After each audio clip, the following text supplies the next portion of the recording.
The sociology department has been partnering with the Bureau of Homeless and Housing Services for 2 years now, and it actually started with the BHHS contacting me.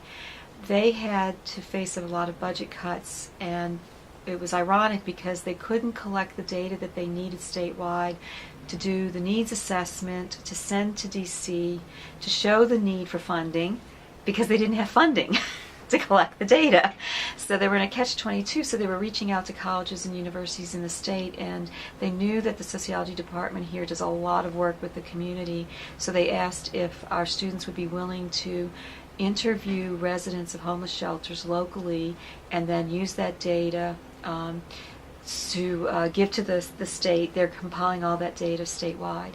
So 2 years ago the students did that and it went really well, but they were so engaged in this project that the students that took that class came to me and said, we want to do an independent study all together so we can keep this project going. So we did 5 independent studies, and they asked me when they graduated, and they said, don't let this end with us, please keep this going. So I decided to teach a course specifically on homelessness with a particular focus in the state. What I did this year is in the fall I taught an intro to the sociology major course. So these are mostly first years, and they're just learning about sociology. So toward the end of the semester, when they had already built up a lot of skills and understanding of sociological theory, issues, research, I had them study the issue of homelessness, and with the support of CELT, the students created a wiki. We broke the whole 40 students into small groups, and each small group took an issue regarding homelessness, and we called it Pathways to Homelessness, because we wanted to educate the public that so many people are becoming homeless for so many different reasons, and that it's the stereotype of one way of becoming homeless is not accurate when you look at the data.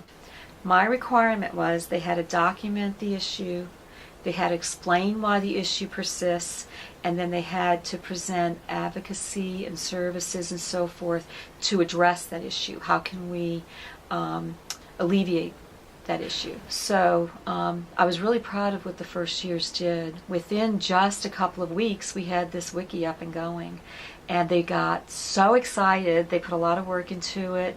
As part of this project, I had all the groups take 2 subpages and critique them so that they could do peer review. And then when they were done, I critiqued it. And they then had another chance to edit it.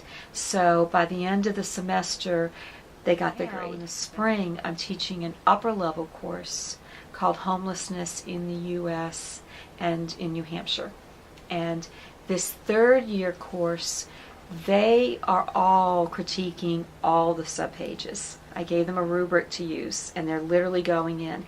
And I gave them a hint. I told them my biggest concern with the wiki is I wanted more citation. I wanted more sources. I was happy when they told me they agreed. They had already caught it. And they were already telling me, we're also catching there's not enough local information here. You know, that if you want this to be useful to local agencies, we've got to get more of that up on the wiki.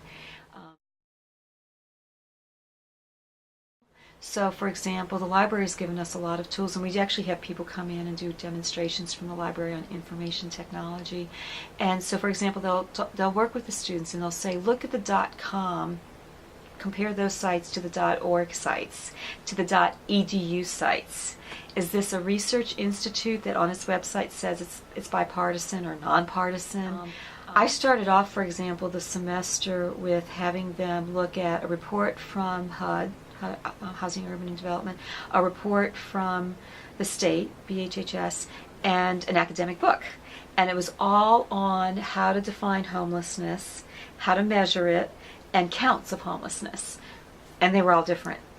And so they had to grapple with, we've got all these different definitions, and I was just so excited, so excited. They really were critiquing all the different definitions. I am seeing this grow, especially when you teach first years, and then seeing the difference when I'm teaching 3rd years the next semester. You're seeing the difference. In addition to educating the public, I'm using it to educate my class. So my first years were kind of educating my third years in terms of just as an intro, as an introduction into these issues. But now my third years are really reading a lot more difficult material.